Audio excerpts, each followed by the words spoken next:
pasal 13 ayat 13 dan 14, ketika murid-murid memanggil Yesus Tuhan, dia berkata, perkataanmu itu benar. Ya. Kemudian dari Yesaya 9 ayat 5, sebab seorang anak telah lahir. Ya, ini Allah berfirman kepada Nabi Yesaya, dan Nabi Yesaya menulisnya di dalam kitab Yesaya, ya. Sebab seorang anak telah lahir untuk kita, seorang putra telah diberikan untuk kita, lambang pemerintahan ada di atas bahunya, dan namanya disebutkan orang penasihat ajaib, Allah yang perkasa, Bapa yang kekal, Raja damai. Sebab itu Yesus juga disebut Allah. Oke. Yang berikut, ya, ayat berikut dari Lukas pasal 2 ayat 11, malaikat berbicara. Ini bukan manusia yang berbicara, ya. Ini malaikat yang diperintahkan oleh Allah Bapa, malaikat dari surga itu berbicara kepada orang-orang yang menyaksikan, ya, kelahiran Yesus. Maka ayat 10 dari Lukas 2 ayat 10-11 berkata, lalu kata malaikat itu kepada mereka, jangan takut, sebab sesungguhnya aku memberitakan kepadamu kesukaan besar, kegembiraan besar, sukacita besar untuk seluruh bangsa. Hari ini telah lahir bagimu juru selamat, yaitu Kristus Tuhan di kota Daud. Oke. Malaikat pun berkata, hari ini telah lahir bagimu yaitu Kristus, juru selamat, Mesias, yaitu Tuhan di kota Daud. Yang kita tahu diberi nama Yesus. Selesai bagian pertama, saya jawab yang kedua. Matius 7, 20, 21 ayat 22. Oke. Supaya tuntas, ya. Matius 7, 21, 22. Baik. Judulnya Jalan yang Benar. Saya dari ayat 20, dari ayat 20. Jadi dari buahnya lah engkau mengenal mereka. Oke. Ayat ini, Fandi Ahmad, ayat ini ditujukan kepada pengikut Yesus, kepada orang Kristen, kepada orang yang memiliki karunia-karunia Roh Kudus untuk melayani, bisa ngusir setan, bisa menyembuhkan, bisa membuat mujizat. Ya. Ini diberi kepada orang Kristen, bukan untuk non-Kristen. Perhatikan, kalau non-Kristen itu, maaf, non-Kristen itu jatahnya nggak ada ke dalam surga menurut Alkitab. Itu udah di luar. Tapi ini orang yang tadinya masuk di dalam surga jatahnya, tapi karena buahnya tidak baik, maka mereka ini akan terpental, ditolak, ya. Perhatikan, jadi dari buahnya lah kamu akan mengenal mereka. Meskipun Yesus sudah menebus kami dari dosa, tapi perbuatan kami tetap dinilai. Perhatikan, ya. Tapi kalau di luar Kristus itu tidak ada dinilai, tidak dinilai oleh Tuhan Yesus karena itu di luar, ya, itu di luar. Ini yang masuk ke surga ini, ya, itu dinilai. Yang sudah ada di dalam dinilai. Kalau kelakuan tidak baik, buahnya tidak baik, dilempar keluar. Maka Yesus berkata di dalam Matius 7 ayat 21, bukan setiap orang yang berseru kepadaku Tuhan, Tuhan akan masuk ke dalam kerajaan surga, melainkan dia yang melakukan kehendak Bapakku yang di surga. Apa itu kehendak Bapa? Kehendak Bapa itu supaya percaya kepada Yesus. Ya, kehendak Bapa itu supaya orang mendengarkan apa yang diajarkan oleh Yesus. Yesus mengajarkan supaya mentaati, ya, percayalah kepada Allah dan juga percayalah kepadaku, katanya. Ya, di dalam Yohanes 14 ayat 1 dan 2, ya, baca.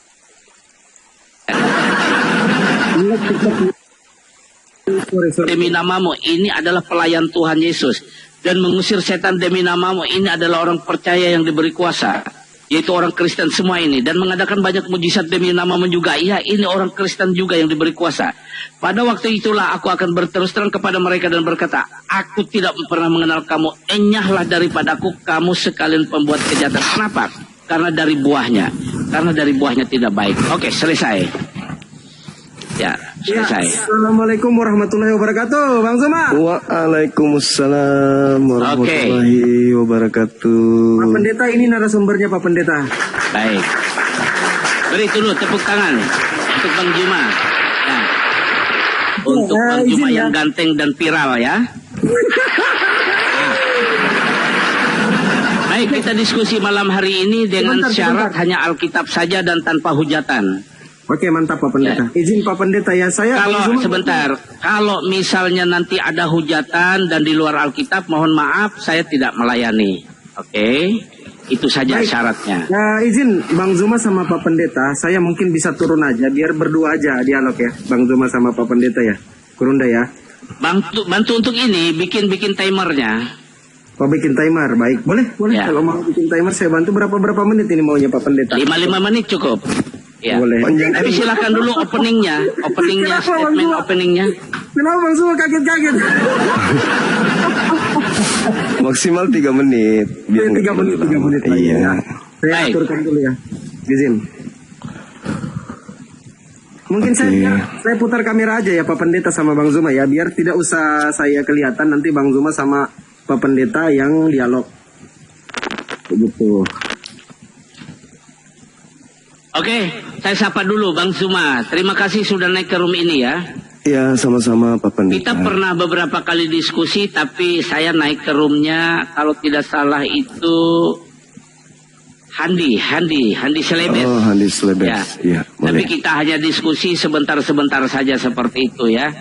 Dan malam hari ini terima kasih Bang Zuma sudah mau naik ke room ini. Kita akan berdiskusi.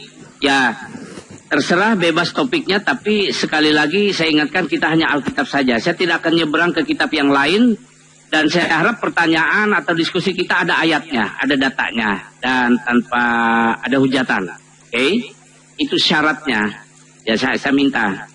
Jika Bang Zuma bersedia untuk itu, ya kita akan berdiskusi malam hari ini. Silakan.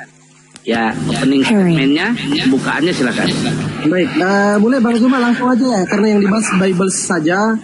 Iya. Tidak bahas Al-Quran, silakan Gurunda 3 menit. Lanjut. Temanya apa? Sembarang, kondisional Bang Zuma. Apa saja yang Bang Zuma ingin angkat yang penting dalam Bible, silakan.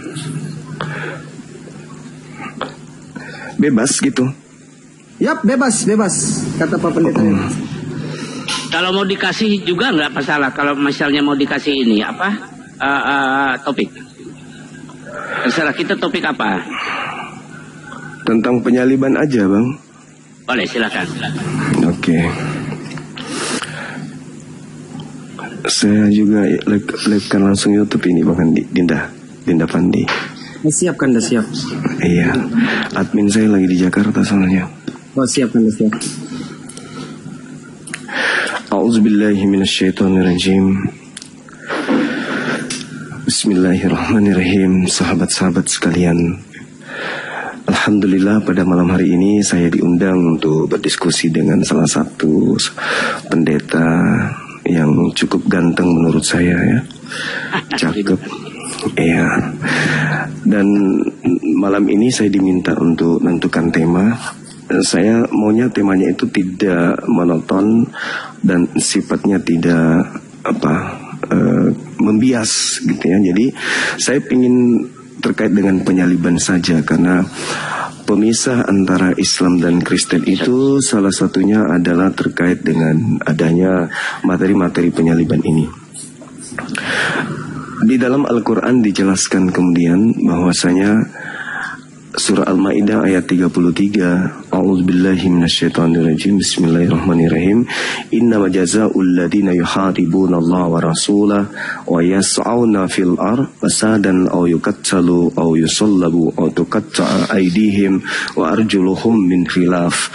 Jadi menurut Al-Quran, orang yang disalib itu adalah orang yang memusuhi Allah, memusuhi utusan Allah, dan juga cenderung membuat kerusakan di atas muka bumi.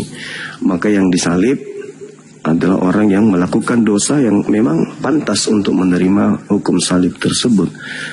Kemudian di dalam Ulangan 21 nomor 22 dan juga 23, di situ diterangkan bahwasanya apabila ada orang yang melakukan dosa yang sepadan dengan hukuman mati, lalu kau hukum dia, maka jangan kau biarkan mayatnya semalam-malaman di atas salib. Sebab orang yang digantung terkutuk oleh Elohim, jangan kau biarkan mayatnya menyentuh tanah yang diwariskan kepadamu. Jadi menurut Al-Quran dan juga menurut kitab Ulangan, kitab yang digunakan oleh orang Yahudi, itu yang disalib itu adalah orang yang dikutuk oleh Elohim. Nah, begitu juga yang dikutip oleh Paulus di dalam suratnya Galatia 3 nomor 13. Kristus telah menebus kita di sini Kristen ya. Kristus telah menebus Kristen dari kutuk hukum Taurat dengan jalan menjadi kutuk karena Kristen, sebab ada tertulis, terkutuklah dia yang digantung di atas tiang salib. Nah, saya kira ini adalah pembuka bahwasanya 3 kitab ini mengatakan yang digantung di salib itu adalah orang yang dimurkai, orang yang dikutuk oleh Tuhan.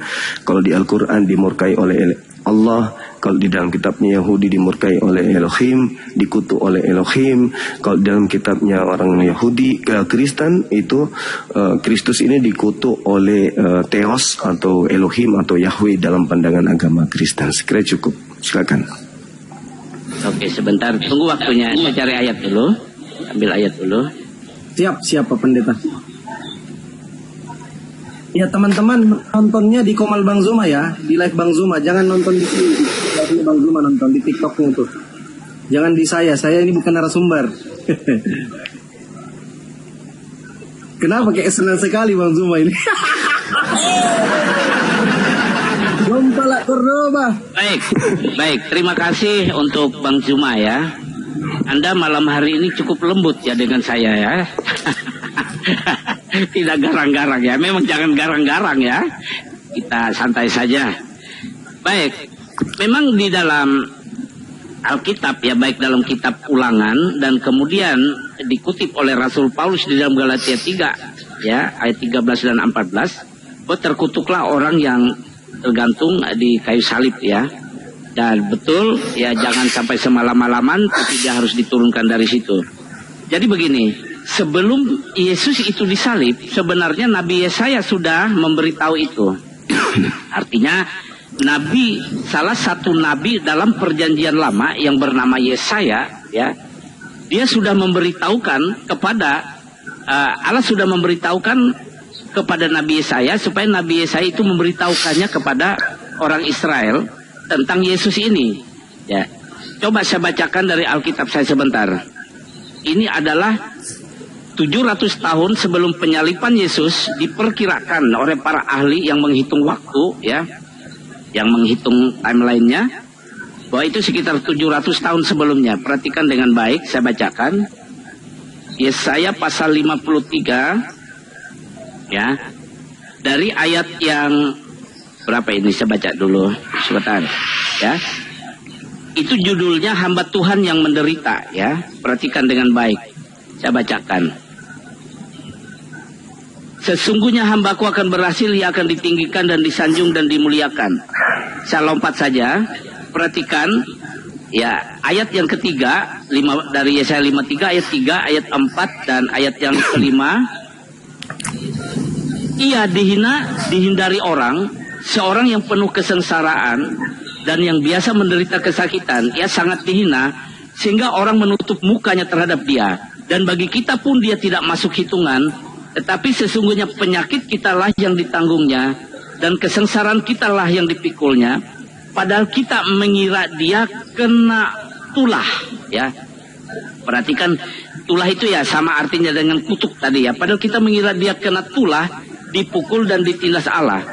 Ayat 5, tetapi dia tertikam oleh karena pemberontakan kita, dia diremukan oleh karena kejahatan kita, ganjaran yang mendatangkan keselamatan, ya, keselamatan kekal sampai ke surga kekal, ya, yang mendatangkan keselamatan bagi kita, ditimpakan kepadanya, dan oleh bilur-bilurnya kita menjadi sembuh. Itulah nubuat dari Nabi Yesaya 700 kemudian, itu tergenapi di dalam diri Yesus Kristus. Oke? Itu yang saya jawab. Jadi sehingga kenapa kami tetap percaya Yesus walaupun dia telah dikatakan rela menjadi kutuk, atau mungkin lebih ekstrim lagi dikatakan dia terkutuk. Ya, karena orang yang berdosa itu dikutuk Allah. Jadi ketika dia melakukan misi penebusan, dia harus rela menggantikan manusia menjadi terkutuk di salib itu, sehingga setiap orang yang mau percaya kepadanya menerima pengampunan dosa. Oke, itu Kang Zuma jawabannya. Silakan Pak. Sudah lewat waktunya, nggak apa-apa. Oh, sudah kelewatan ya, maaf ya. Nggak apa-apa, lanjut. Silakan Bang. Saya belum terlalu pandai ya untuk melihat waktu itu. Ya. Oke, terima kasih. Baik, jadi kalau kita mendengarkan dari penjelasan saudara kita Pak Pendeta ini, ya betul-betul Kristiani. Kristen itu memang polanya seperti itu. Hanya saja penyaliban ini itu adalah kutuk. Bagi orang Roma, penyaliban itu adalah hukuman bagi mereka yang melakukan permusuhan terhadap negara atau penjahat negara gitu ya. Sedangkan penyaliban bagi Bani Israel itu dilakukan untuk pelaku dosa. Jadi salib ini adalah hukuman bagi orang yang melakukan dosa yang sepadan dengan hukuman mati. Dan Paulus juga mengatakan bahwa sebab ada tertulis, terkutuklah dia yang digantung di atas tiang salib. Berarti yang tertulis ini larinya ke Ulangan. Nah, di Ulangan yang terkutuk di situ benar-benar dikutuk oleh Elohim. Yang terkutuk di situ benar-benar adalah pelaku. Kemudian dosa yang mana dosa yang dilakukan itu sepadan dengan hukuman mati. Nah, sehingga untuk membenarkan keadaan ini, orang Kristen harus kemudian mengutip kitab Yesaya 53, Yesaya 7 dan seterusnya untuk memberikan legalitas terhadap penyaliban. Namun meskipun demikian, 100 data atau 1000 data dalam kitabnya orang Yahudi itu cuma tinggal dicocok-cocokkan saja. Tetapi polanya tidak seperti itu. Kenapa? Karena yang mengadakan penyaliban itu bukan orang Kristen. Yang mengadakan penyaliban terhadap oknum itu adalah orang Yahudi. Apa yang melatar belakangi kemudian mereka menyalibkan oknum tersebut bukan karena dosa, bukan karena warisan yang diwariskan kemudian oleh Adam, bukan. Tapi mereka menyalibkan Yesus karena mereka iri dan cemburu kepada Yesus. Iri, bukan karena dosa waris, bukan karena ingin menyelamatkan orang banyak, bukan. Mereka berkongkok-kongkok ingin menyalibkan Yesus karena mereka takut bangsanya dirampas oleh Roma. Makanya mereka sepakat waktu itu, Yesus ini harus kita bunuh. Karena kalau kita tidak bunuh, maka bangsa kita akan dirampas oleh orang Roma. Itu terekam di dalam Yohanes 11 nomor 45 sampai nomor 57. Mereka sepakat membunuh Yesus karena mereka tidak ingin bangsanya dirampas oleh orang Roma. Jadi berbeda dengan konsep Kristen. Yesus disalib demi untuk dosa-dosa Kristen. Oh, itu nggak nyambung. Yang benar adalah Yesus disalib demi membebaskan mereka dari tekanan dan perampasan bangsa dari orang-orang Roma. Itu alasannya. Demikian. Pertanyaannya apa? Pertanyaannya, apakah kemudian salib itu berkat atau kutuk Elohim? Silakan. Baik. Apakah berkat? Bang Afida, barakallah. Atau kutuk? Elohim.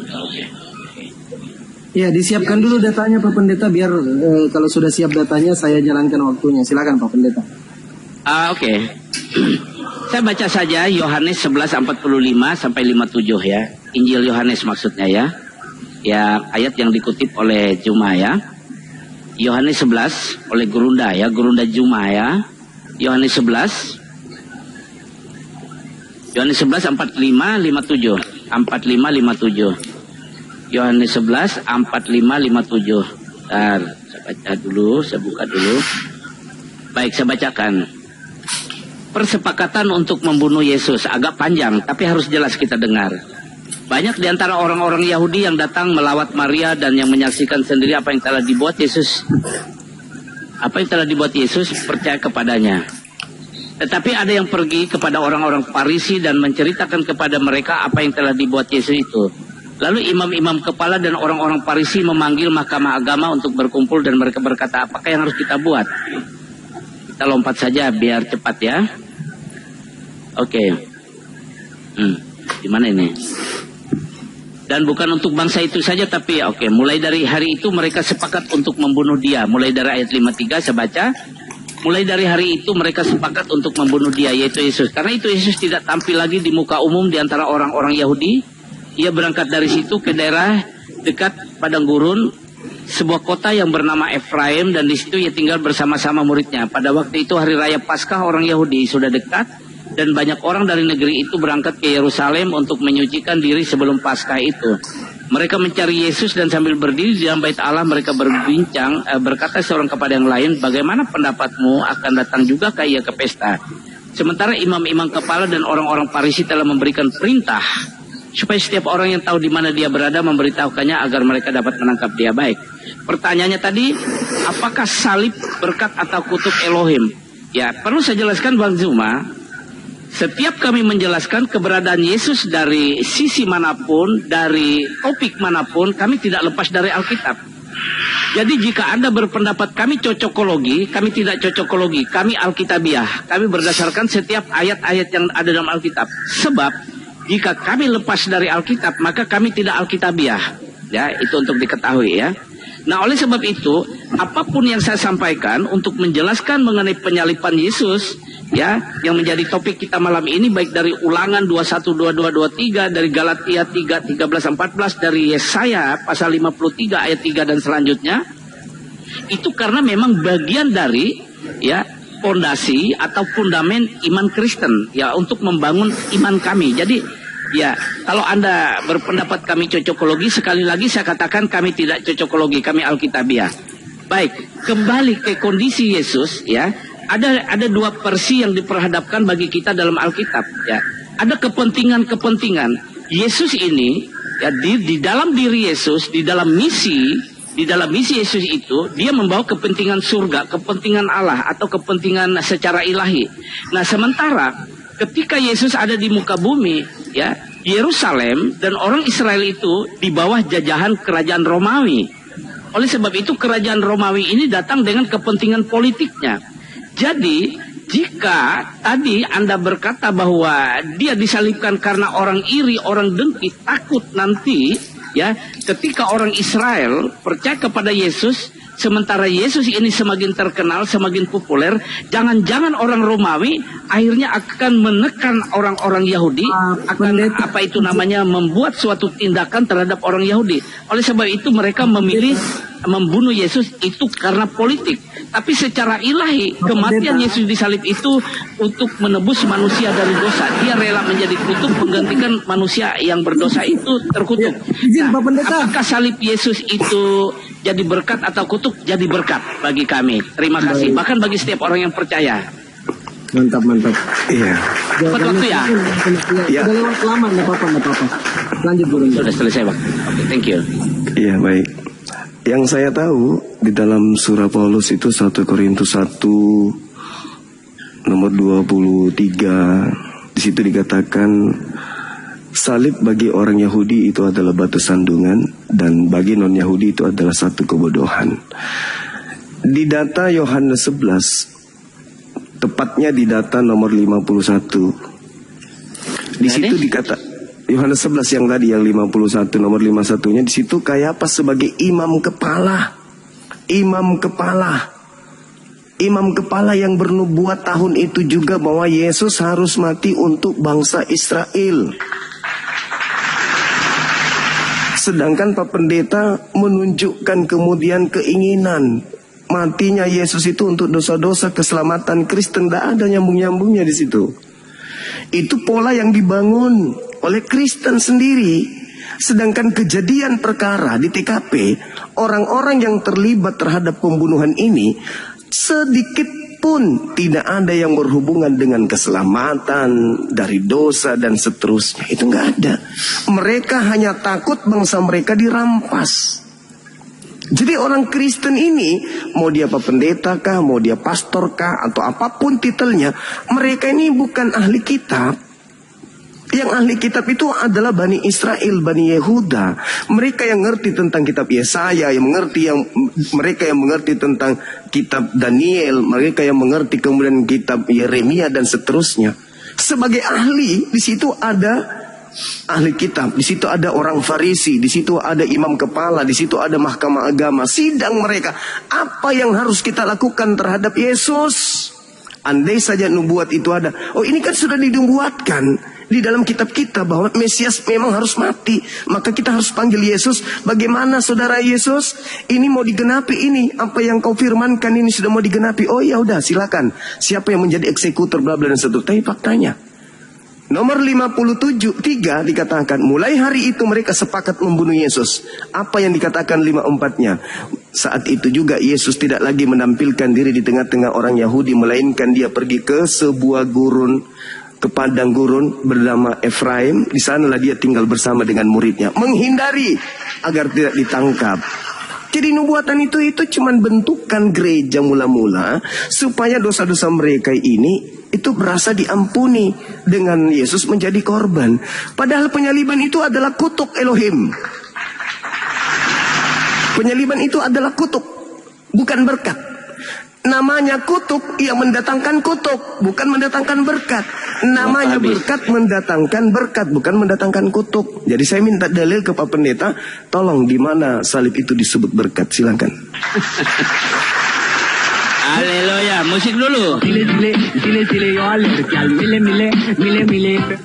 Santai saja ya, santai saja. Haleluya. Kalau masuk di sini joget-joget, pakai joget-joget di sini. Silakan Pak Pendeta. Pas Pak Pendeta mulai ngomong, saya langsung kasih timer lah. Silakan Pak Pendeta. Ya santai dulu. Oh iya, tenang. Kalau dengan si Nandar, si Loading, mereka ikut joget ya. Jadi ambil air putih dulu Pak Pendeta. Air putih dulu Pak Pendeta.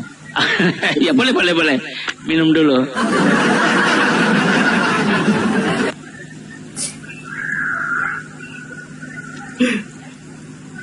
Iya. Kayaknya saya langsung ke inti pertanyaan saja sebentar. Oke. Cari ayat dulu.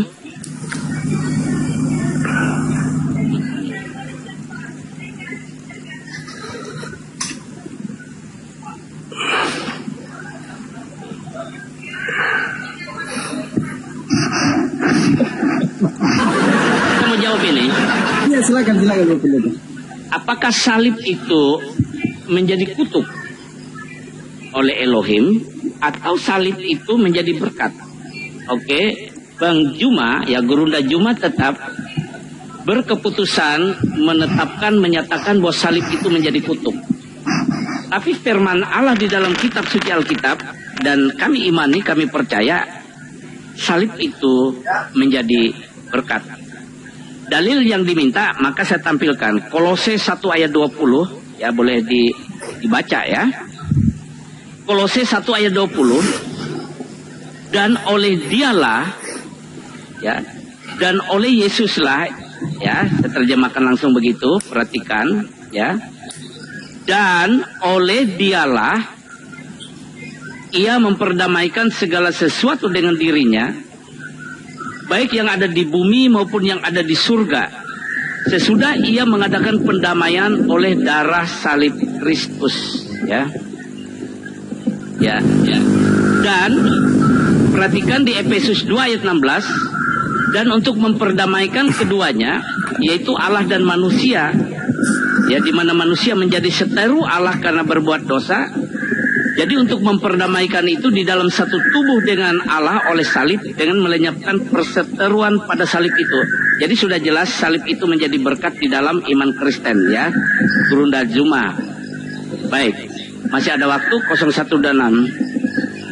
Imam besar ya, imam besar berkata hal ini dikatakan bukan dari dirinya sendiri. Artinya imam besar ini mendapat pengertian ya, pengertian yang diberikan oleh Allah melalui Roh Kudus.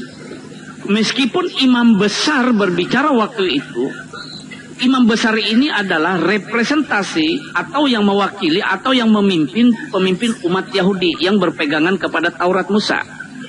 Nah, di dalam Injil Yohanes 1 ayat 17, hukum Taurat itu dibawa oleh Musa. Sedangkan kasih karunia dan kebenaran datang oleh Yesus Kristus. Artinya, ketika Yesus memberitakan Injil, sebenarnya hukum Taurat ini sudah selesai. Ya, sudah selesai. Yang Allah inginkan bahwa orang-orang Yahudi tidak lagi memakai hukum Taurat, tapi pindah kepada hukum Kristus. Dari perjanjian lama ke perjanjian baru. Sehingga orang Yahudi lebih mendengarkan imam besar itu betul. Karena memang mereka menolak Kristus itu Mesias. Mereka menolak Yesus itu datang sebagai Mesias, sebagai juru selamat. Ya. Kemudian Yesus dikatakan hanya untuk orang Yahudi. Oke, untuk diri Yesus, dia hanya di dalam kemanusiaannya, dia hanya datang kepada orang-orang Yahudi yang tinggal di Yerusalem dan sekitarnya. Baik, Pak Pendeta izin, waktunya habis Pak Pendeta. Gini Pak Pendeta. Ya, habis waktunya. Jadi 0259. Lengket itu waktunya. Saya pikir masih. Udah selesai Pak Pendeta, makanya diperhatikan. Jadi izin Pak Pendeta ya, Siap, biar siap. lebih efektif diskusinya. Saran saya sebagai moderator Pak Pendeta, lebih baik kita tiktokan aja apa yang ditanyakan Bang Zuma, mungkin setelah begitu. satu dalil ditanggapi lagi oleh Bang Zuma supaya tidak Pak Pendeta kehabisan waktu terus untuk Oh, ya, menjawab. boleh. Nah, biar kita juga dapat poinnya Pak Pendeta, yang Siap. menyimak di bawah dapat poin, yang teman-teman Kristen maupun Muslim dapat poin. Gitu Pak Pendeta, ya. Baik, Silakan Bang Zuma. silakan apresiasi buat moderator dulu. Iya, jadi pertanyaan saya, apakah bagi Elohim salib itu adalah kutukan atau bagi Elohim salib itu adalah berkat? Itu pertanyaan saya, karena hanya orang Kristen yang menjadikan korban yang ada di atas salib ini sebagai sembahan. Sedangkan pola yang ada, orang yang disalib itu adalah pelaku maksiat, pelaku dosa yang dikutuk oleh Elohim. Itu oknum yang disalib. Kemudian saudara pendeta membawa Kolose. Kolose itu surat Paulus yang ditujukan kepada jemaat yang ada di kota kuno Frigia. Di sana jelas Frigia ini adalah bagian utara Laodikia. Itu bukan untuk orang Indonesia, tetapi surat Paulus yang khusus untuk orang yang ada kemudian di utara Laodikia, Kolose ini. Dan yang saya minta ini adalah terkait Tuhan. Apakah salib atau oknum yang disalib ini adalah oknum yang diberkati atau justru oknum yang dikutuk? Itu pertanyaan saya Pak Pendeta. Sehingga berujung kepada keadaan bahwa penyaliban itu adalah mendatangkan kebaikan, mendatangkan kesucian, mendatangkan kebenaran, mendatangkan keselamatan. Tapi dalil, di mana itu kami bisa temukan dalilnya? Penyaliban itu penghinaan, penyaliban itu kehinaan, bukan sebuah kemuliaan, bukan sebuah keselamatan. Oknum yang disalib itu adalah pelaku maksiat, yang mana kemaksiatannya itu sepadan dengan hukuman mati. Sehingga orang yang dihukum karena kemaksiatan ini adalah orang yang dikutuk oleh Elohim. Bagaimana mungkin oknum terkutuk bisa menyelamatkan? Sehingga saya berani mengatakan bahwa yang disalib itu bukan Yesus. Yang disalib itu adalah orang terkutuk. Tidak ada dosa Yesus yang menyebabkan dia dikutuk. Tak ada. Dosa apa yang Yesus lakukan sampai dia dikutuk oleh Elohim? Nggak ada. Sedangkan yang dikutuk ini adalah pelaku maksiat. Di dalam kitabnya orang Yahudi diterangkan, Amsal 20, Ulangan 27 nomor 25. Terkutuklah dia yang makan suap. Nah, yang makan suap itu Yudas, bukan Yesus. Maka yang memenuhi syarat untuk disalibkan Yudas, bukan Yesus. Karena orang yang disalib ini pertama harus melakukan dosa dulu, di mana dosa ini sepadan dengan hukuman mati. Yang kedua, orang yang disalib ini adalah orang yang dikutuk oleh Elohim. Yesus tidak melakukan dosa. Kedua, Yesus tidak dikutuk Elohim. Berarti bukan dia. Nah, Yudas melakukan dosa, makan suap. Yudas dikutuk oleh Tuhan, makan suap. Karena yang makan suap itu yang dikutuk. Maka yang betul, yang disalib ini adalah Yudas. Kecuali Pak Pendeta bisa menunjukkan ada dalil bahwa Tuhan kemudian memberi berkat kepada orang yang dikutuknya sendiri. Silakan. Haleluya, darah Yesus berkuasa.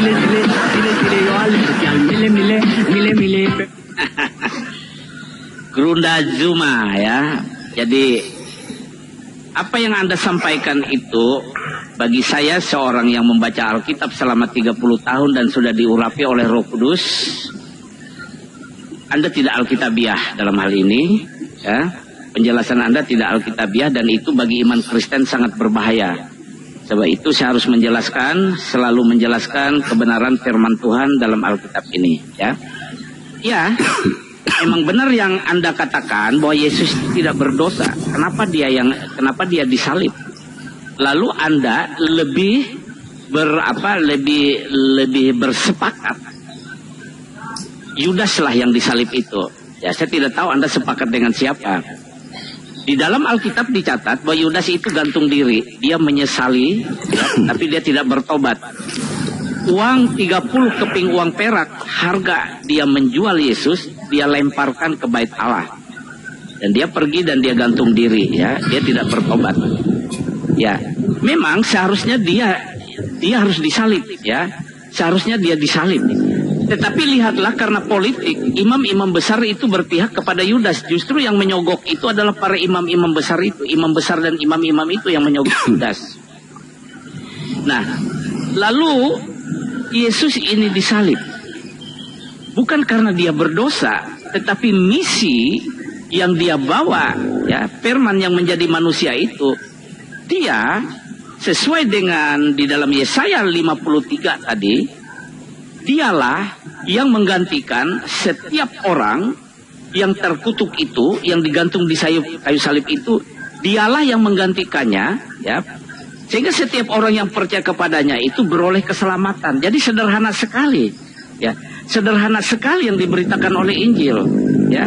Nah, kemudian apakah Yesus ini hanya untuk orang Yahudi? Saya ulangi. Betul, ya, ketika Yesus ada di muka bumi, dia hanya untuk orang Yahudi. Tetapi kemudian dia memberi amanat di dalam Matius 28 ayat 19 supaya murid-muridnya pergi ke segala bangsa memberitakan Injil, dan bagi yang percaya itu supaya dibaptis, ya. Nah, oleh sebab itu Injil juga untuk orang Indonesia, ya, Gurunda Juma, ya, untuk orang Indonesia. Untuk setiap suku, kaum dan bangsa dan bahasa, ya.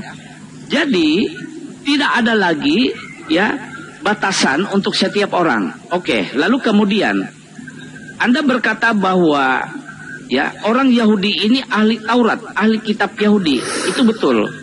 Tapi ahli kitab Yahudi, mereka itu adalah orang-orang perjanjian lama, orang-orang yang hanya mempelajari kitab-kitab Yahudi, mempelajari hukum Taurat.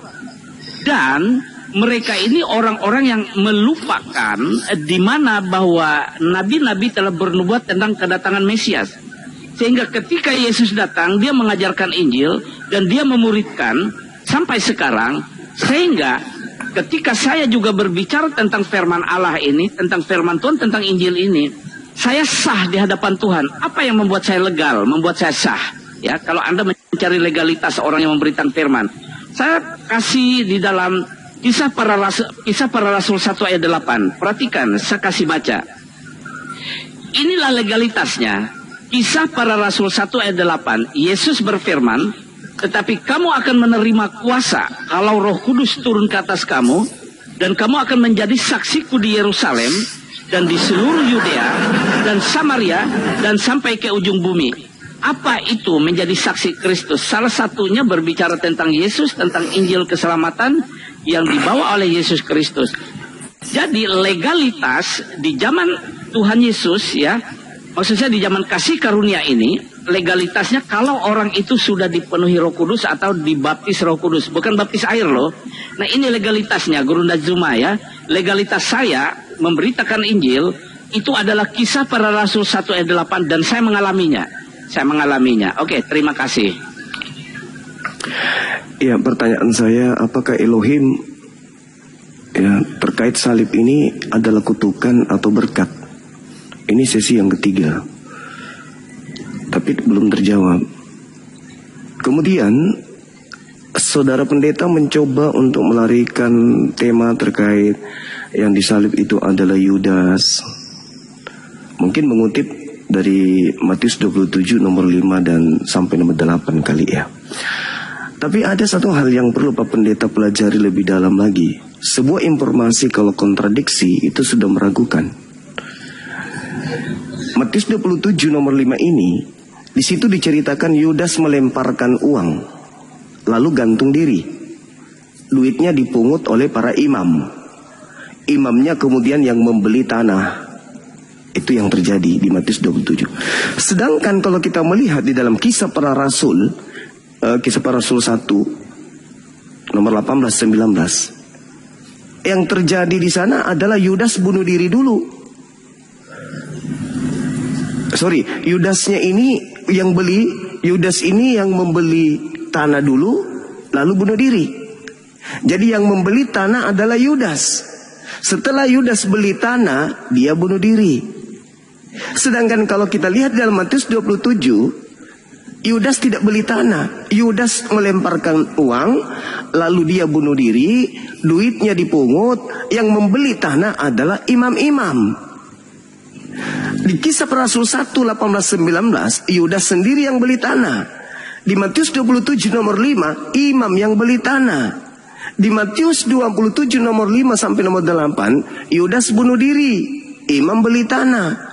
Di Kisah Para Rasul 1, 18-19, Yudasnya beli tanah, lalu bunuh diri. Kontradiksi. Jadi itu tertolak demi ilmu.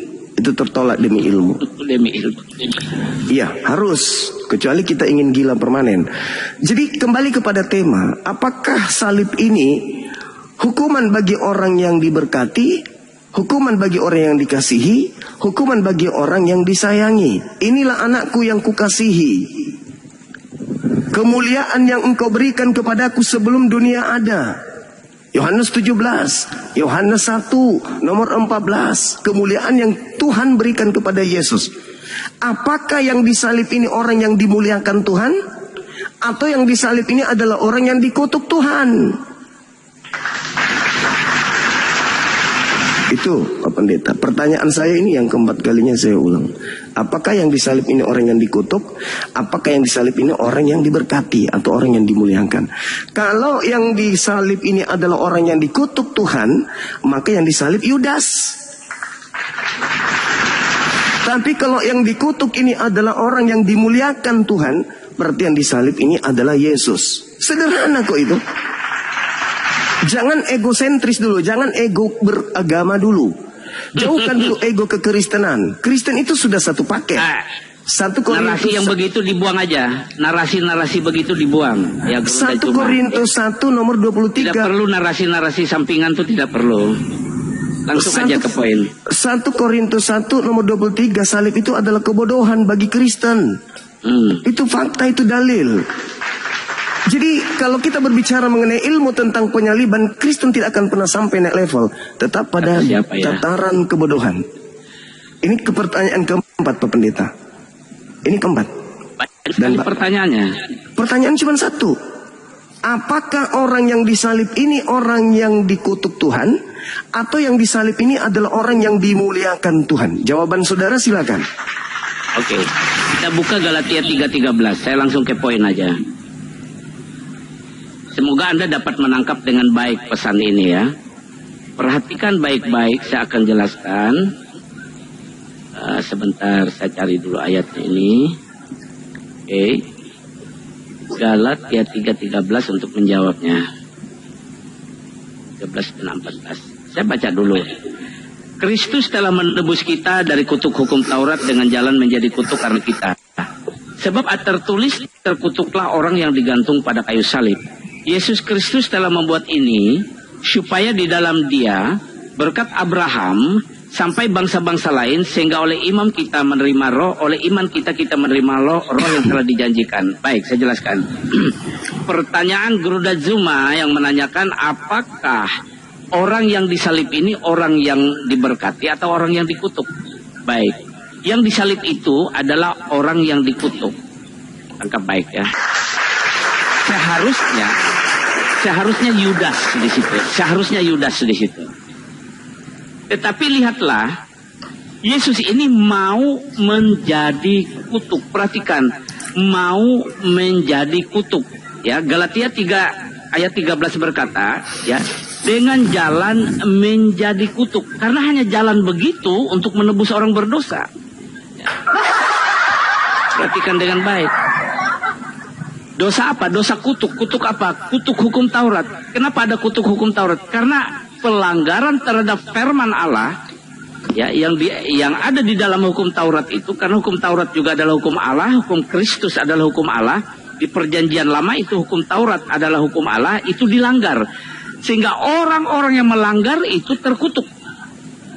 Tapi Allah mau menyelamatkan orang-orang yang terkutuk ini dengan cara, ya, anak yang ia kasihi, yang ia berkati, yang kepadanya dia berkenan, Bapa berkenan, itu ya diberikannya suatu mandat atau suatu misi untuk penebusan dosa dalam tubuh manusianya. Oleh sebab itu ia mau menjadi kutuk, ya, tapi bukan terkutuk. Nah, ini harus dipahami, ya. Terkutuk dan mau menjadi kutuk adalah dua kalimat yang berbeda. Dan ini tidak hanya karena ayat ini, tapi kalau kita lihat dari perjanjian baru, dari perjanjian lama sampai perjanjian baru tentang Mesias, tentang Kristus ini, ya, seperti yang sudah dibacakan tentang Yesaya, dia katakan dia tertikam karena pemberontakan kita, pemberontakan orang Israel. Tapi ketika dia datang kepada orang Israel, ya, kebanyakan orang Israel, orang Yahudi menolak dia, ya. Nah, oleh sebab itu siapa yang percaya kepadanya maka dibebaskan dari kutuk, ya, karena Yesus sudah rela menjadi kutuk. Itu maksudnya. Jadi pertanyaan, ya, dari Guru Dasuma sudah saya jawab, bukan belum dijawab, sudah saya jawab, ya. Oke, terima kasih. Oke. Kita mendengarkan saudara-saudara sekalian jawaban dari Pak Pendeta ini, ya, yang kita hormati. Dia katakan bahwa yang disalib itu adalah orang yang dikutuk Elohim. Sekarang, apakah Yesus yang dikutuk oleh Elohim? Karena Paulus sedang mengutip Ulangan 21, 22, 23 ini, dia mendudukkan Yesus sebagai orang yang dikutuk Elohim. Bukan orang yang sedang menanggung kutuk, bukan. Kutuk orang lain, bukan. Tetapi dia sendiri yang kemudian melakukan kemaksiatan yang sepadan dengan hukuman mati, sehingga Tuhan mengutuknya. Tidak ada kaidah di dalam kitabnya orang Yahudi, keyakinan orang Yahudi, secara ritual atau secara tradisi budaya, di mana mereka mengorbankan manusia demi dosa-dosa mereka. Itu nggak ada. Itu hanya pelintiran orang-orang Kristen yang menginginkan dosa mereka ditanggung sama Kristus. Jadi kalau saudara sudah mengakui bahwa yang disalib itu adalah orang yang dikutuk oleh Elohim, ingat, Kristen itu datang belakangan. Ketika Yesus mengajarkan tentang Injil Kerajaan Tuhan kepada Bani Israel, Kristen belum ada. Pendeta, pastor itu belum ada. Yesus berpesan kepada Kristus palsu. Jadi kalau saudara mengatakan yang dikutuk oleh Elohim di atas tiang salib itu adalah Kristus, sesuai dengan Galatia 3 nomor 13, maka kita sepakat Kristus yang dimaksud itu adalah Kristus palsu, yang Yesus nubuatkan di dalam Matius 24 nomor 24 sebagai penyesat. Dan itu adalah tanda atau simbol untuk angkatan jahat. Yesus menerangkan di dalam Matius 12 nomor 38, orang Farisi minta satu tanda dan tidak akan diberikan satu tanda kecuali tanda Yunus. Sebab Yunus 3 hari 3 malam dalam perut ikan, demikian juga anak manusia, Yudas anak manusia, akan berada dalam perut bumi, dalam kubur selama 3 hari 3 malam. Hari ketiga dia akan bangkit dari kubur. Dan itu adalah tanda untuk angkatan jahat. Jadi Yesus mengatakan, waspadalah kepada penyesat yang datang kepadamu dengan memakai nama aku Kristus. Dia akan menyesatkan banyak orang. Jadi kalau pendeta hari ini, wahai saudara-saudaraku Kristen dimanapun kalian berada, beliau sudah mengakui bahwa oknum yang disalib ini adalah oknum yang dikutuk oleh Elohim. Yakin dan percaya itu bukan anak Maria, tetapi itu adalah iblis yang ngaku-ngaku Yesus. Kecuali Pak Pendeta bisa menunjukkan kepada saya, Yesus pernah melakukan dosa yang sepadan dengan hukuman mati, sehingga Tuhan mengutuknya. Selama Pak Pendeta tidak bisa menunjukkan itu, maka yang dikutuk ini, sepakat kita, Yesus namanya, Kristus gelarnya, tapi itu adalah sang penyesat, Sibilisisis. Demikian. Baik. Anda lihai sekali mempelintir ayat-ayat Alkitab, dan Anda sangat terkenal adalah tukang pelintir ayat Alkitab. Ini netizen yang di bawah yang mengatakan, ya. Jadi Anda mendapat predikat mempelintir ayat Alkitab, ya. Itu netizen yang mengatakan. saya berkata tadi, yang digantung di salib itu adalah orang yang terkutuk. Tapi mengenai Yesus, dia rela menjadi kutuk. Ya, perhatikan. Ya, di dalam Yesaya 53, perhatikan dengan baik. Tetapi sesungguhnya penyakit kitalah yang ditanggungnya, dan kesengsaraan kitalah yang dipikulnya. Padahal, perhatikan, padahal kita mengira dia kena tulah, dipukul dan ditindas Allah. Jadi malam hari ini saya melihat Gurunda Juma dengan penjelasannya termasuk orang-orang yang mengira-ngira bahwa Yesus ini adalah orang yang terkutuk. Itu adalah perkiraan, ya. Dan banyak narasi Anda itu tidak alkitabiah, ya. Tapi saya maklumi karena Anda bukan imannya berdasarkan Alkitab. Saya maklumi, ya, tidak mengapa. Tetapi saya tidak akan bergeser juga dari penjelasan, ya, kepada teman-teman semuanya, termasuk kepada Gurunda Zuma, bahwa perkiraan banyak orang sampai sekarang bahwa Yesus ini ditindas dan dikutuk oleh Allah, ya. Lalu mengatakan yang disalib itu Yudas, ya. Tetapi perhatikan, Yudas tidak bangkit-bangkit, ya kan? Tapi Yesus ini bangkit. Di sini perbedaannya, ya. Disinilah perbedaannya, bahwa orang yang benar-benar dikutuk dan yang tidak dikutuk. Kalau orang benar-benar dikutuk, ia tidak bangkit, tentu dia tidak akan masuk ke surga. Ini Yesus bangkit, dan dia dikatakan, ditulis dalam Kisah Para Rasul di hadapan saksi-saksi dia naik ke surga. Jadi jelas sekali Alkitab ini benar-benar memberi penjelasan yang benar sesuai dengan kebenaran Allah, bukan kebenaran manusia, ya. Nah, oleh sebab itu seluruh penjelasan mengenai penyaliban Yesus yang ada dalam Alkitab itu benar adanya, ya. Yang disalib itu tidak diserupakan, itu Yesus sendiri. Tujuannya untuk pengampunan dosa. Sebab itu Yesus berkata, tidak ada seorang pun datang kepada Bapa kalau tidak melalui aku. Karena dialah yang disalib, karena dialah yang rela menjadi kutuk dan menanggung segala dosa itu. Oke, itu terima kasih. Haleluya. Kita musik dulu ya.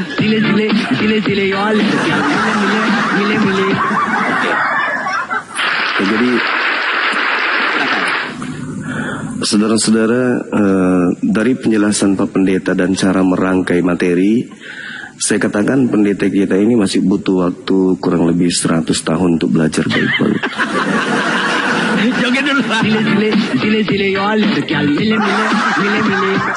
100 tahun. Iya. Pertama, ada dua kesalahan fatal yang dilakukan. Yang pertama mengutip Yesaya 53. Dinding pertama yang harus dilalui ketika mengutip Yesaya, kitab Yesaya, diperuntukkan untuk Yesus adalah Yesaya 1 nomor 1. Ini adalah penglihatan yang Tuhan berikan kepada Yesaya bin Amos tentang Yehuda, tentang Yerusalem pada masa Usia, Yotam dan Hezekia. Jadi Yesaya itu, kitab Yesaya khususnya, itu untuk menceritakan raja-raja Yehuda terkait dengan Yehuda dan Yerusalem pada masa Hezekia, kemudian Yotam, Ahaz dan Uzia. Nggak ada zaman Yesus di situ. Bukan zaman Yesus Yesaya itu tembok pertama yang harus kemudian pendeta lalui untuk mengajar jemaat hal-hal yang keliru. Tembok yang kedua yang harus dilalui adalah orang Farisi, ahli Taurat, imam kepala, mahkamah agama. 4 komponen terkuat pada masanya ini yang harus dilalui oleh pendeta yang muncul belakangan.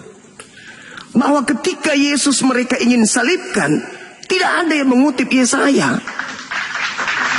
Malah pembunuhan yang terjadi terhadap Yesus adalah nubuat yang dikarang-karang tahun itu juga.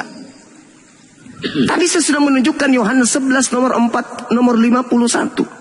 Imam kepala tahun itu juga bernubuat bahwa Yesus harus mati tahun ini juga demi bangsa kita.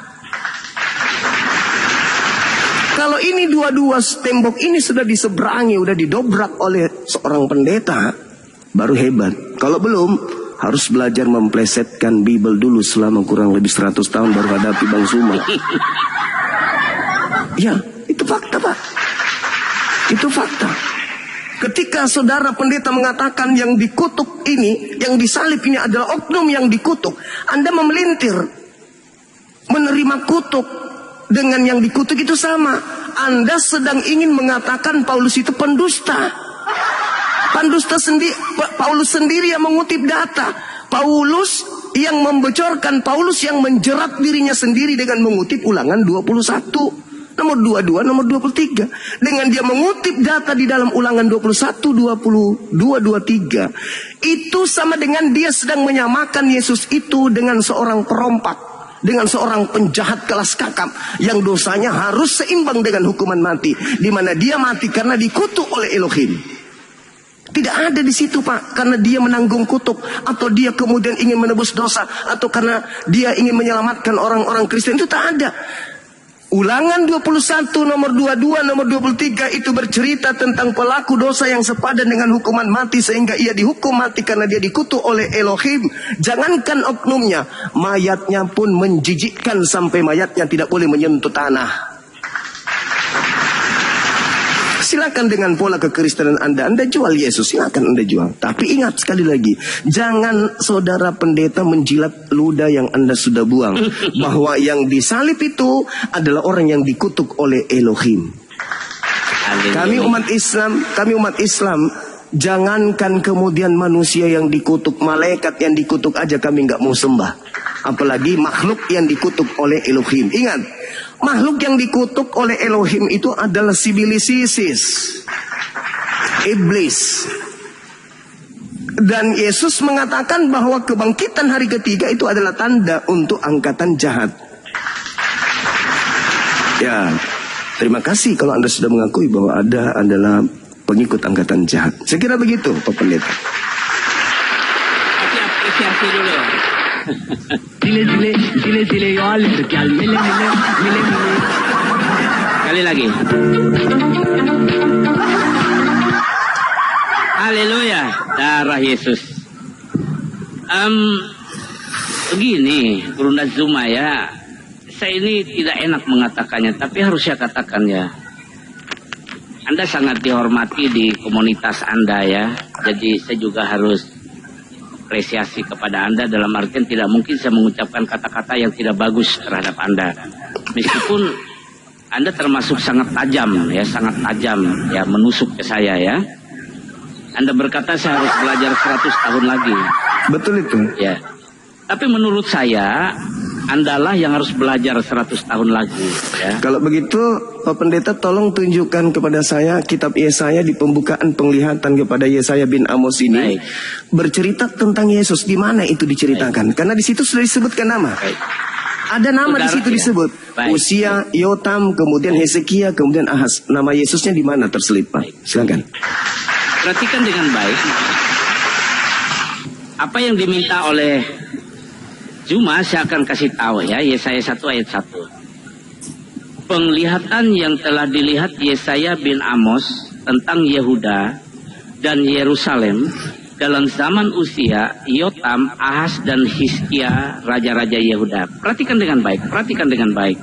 Itu sebab saya katakan ya, Gurunda Zuma harus belajar Alkitab 100 tahun lagi ya. Karena satu, Gurunda Zuma tidak memahami timeline, tidak memahami rentang waktu dalam setiap peristiwa. Ya. Rentang waktu dalam setiap peristiwa itu sebenarnya runtut, berurutan, tidak tumpang tindih, bolak-balik. Itu satu. Jadi saya harus kasih tahu meskipun tidak enak ini ya, dengan apresiasi saya katakan Bang Zuma tidak tepat di dalam timeline ya, di dalam rentang waktu yang bercerita tentang waktu dan konteks dan peristiwa di dalam Alkitab. Kemudian ketika Yesaya berkata di dalam Yesaya pasal 1 ayat 1, penglihatan yang telah dilihat Yesaya bin Amos tentang Yehuda dan Yerusalem, tahukah Gurunda Zuma, ketika Yesaya mendapat penglihatan, mendapat pewahyuan tentang Yehuda dan Yerusalem, dia melihat sesuatu yang akan terjadi ke depan di Yehuda dan di Yerusalem. Dan dia akan melihat di wilayah Yehuda itu, di Bethlehem itulah Kristus lahir, dan ia melihat di Yerusalem dan di sekitar Yerusalem itulah Yesus diadili dan kemudian dia disalibkan. Jadi walaupun Yesaya tidak menyebut nama Yesus di dalam Yesaya pasal 1 ayat 1 ini, tapi kejadian-kejadian di masa yang akan datang di Yehuda dan di seluruh Yerusalem itu Yesaya sudah melihat, mendapat pewahyuan dari Allah, sehingga dia bernubuat menceritakannya, sehingga sampailah kita kepada yang namanya Yesaya pasal 9 ayat 5. Sebab seorang anak telah lahir untuk kita, seorang putra telah diberikan untuk kita, lambang pemerintahan ada di atas bahunya, dan namanya disebutkan orang penasihat ajaib, Allah yang perkasa, Bapa yang kekal, Raja damai. Nah, itulah Yesus. Bentar, baterai saya lobet. Izin Pak Pendeta ya. Sebentar. Iya. Belum selesai saya. Iya, kok bisa Saya gitu? juga ada laporan ini teman-teman, diperkuat komal kita. Saya salah. Belum selesai saya, Saya belum selesai. di-report lagi. Sebentar. Silakan Ini Pak, lobet karangannya saya. lanjut lagi.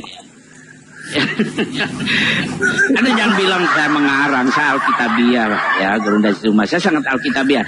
Anda bersyukur bisa ketemu saya di room ini, ya. Anda bersyukur, ya. Karena saya menjelaskan Alkitabiah. Jadi wawasan Anda bertambah tentang Alkitab, ya. Ya. Nah, jadi ketika Nabi Yesaya bin Amos berbicara tentang Yehuda, berbicara tentang Yerusalem, itu juga sudah melihat juga peristiwa yang akan terjadi ke depan, apa yang terjadi di wilayah Yehuda dan di Yerusalem sekitarnya. Salah satunya adalah kelahiran, kematian, kebangkitan Kristus, ya, penyalipan Yesus. Itu sudah dia lihat, makanya dia berbicara, bernubuat di dalam Yesaya 9 tadi, bahkan di dalam Yesaya 53. Oke, terima kasih. Ini begini saudara, saya sedikit lengah sehingga baterai saya itu sisa 16. Ini di bawah standar sekali. Ya, jadi bagaimana ini ya? Ya udah, dari Pak Pendeta aja, mau rehat dulu kan, nanti lagi dilanjut, nggak apa-apa, santai aja Pak Pendeta. Iya, mungkin saya harus Saya dulu tadi ini mulai dari waktu. angka 8. Baterai saya tadi angka 8. Saya sudah laporan sama Dinda Fandi, di sini mati lampu baru nyala, baru 8%. Oh begitu ya. Iya. Sekarang alhamdulillah sudah 49%. Sambil ngecas saya. Ini saya semakin Jadi, turun nih, 15. Aduh, ini radiasi ya. Sebelum innalillah, saya ingin menjelaskan yang tadi Pak Pendeta, boleh? Silakan. Oke. Ya, closing silakan Bang Zuma. Ya. Jadi Closing tidak- dulu biar kita rehat dulu nih. Saya takut Iya. ada masalah kalau dipaksakan HP-nya. Ya, jadi tidak ada di antara 4 raja-raja Yehuda yang disebutkan yang hidup sesama dengan Yesus. Jadi penglihatan Yesaya bin Amos tentang Yerusalem dan Yehuda pada masa dalam zaman bukan dalam zaman Yesus. Penglihatan ini adalah penglihatan tentang Yerusalem dan Yehuda pada zaman Uzia, pada zaman Yotam, pada zaman Ahaz, pada zaman Hezekia. Tidak ada zaman Yesus. Penglihatan ini, jadi Yesaya 1 itu Pak Pendeta sampai kepada Yesaya 66 itu hanya bercerita zaman Usia, zaman Yotam, zaman Ahaz, zaman Hezekia. Tidak ada zaman Yesus. Alamak, tolonglah belajar lagi lah. Jangan mempermalukan jemaat Pak Pendeta. Itu dalil. Oke dulu kalau gitu.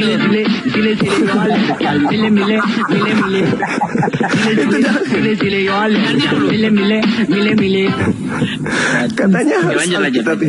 Alkitabiah tapi tidak Alkitabiah.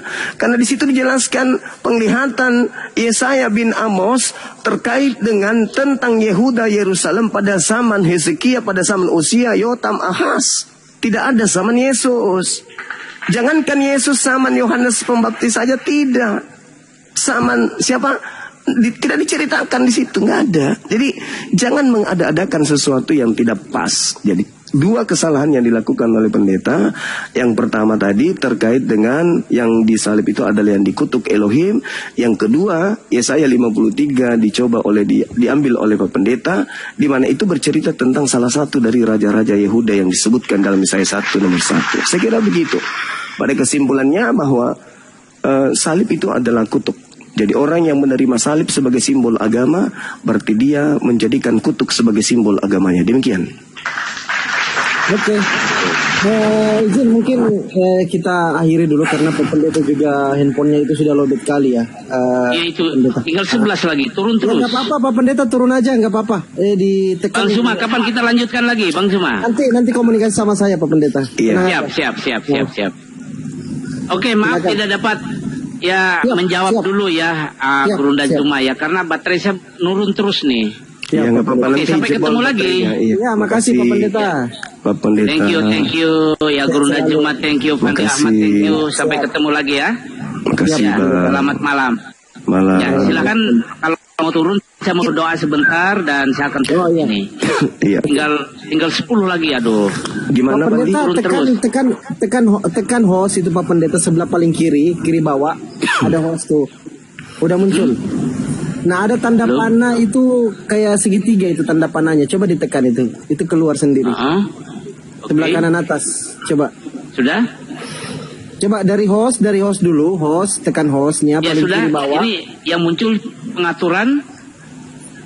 Bukan yang sebelah kiri Pak Pendeta, host paling kiri bawah. Host. Iya, paling kiri bawah. Host. tekan paling Oke, kiri bawah. host sudah. Udah muncul. Ada yang sebelah kanan atas tuh, paling kanan atas itu bukan titik 3 dia kayak tanda panah. Oke, Itu keluar. sudah. Oh, putuskan live. Oke. Ya, betul Pak Pendeta. Sorry, saya belum ingatkan. Hei, saya lupa ingatkan tadi yang terakhir. Tolong belajar 100 tahun dulu baru hadapi Bang Zuma. Lupa saya. Dari tadi gak ketawa kan, sakit sekali perutku. Enggak, takutnya besok muncul belum 100 tahun ilmu masih ini.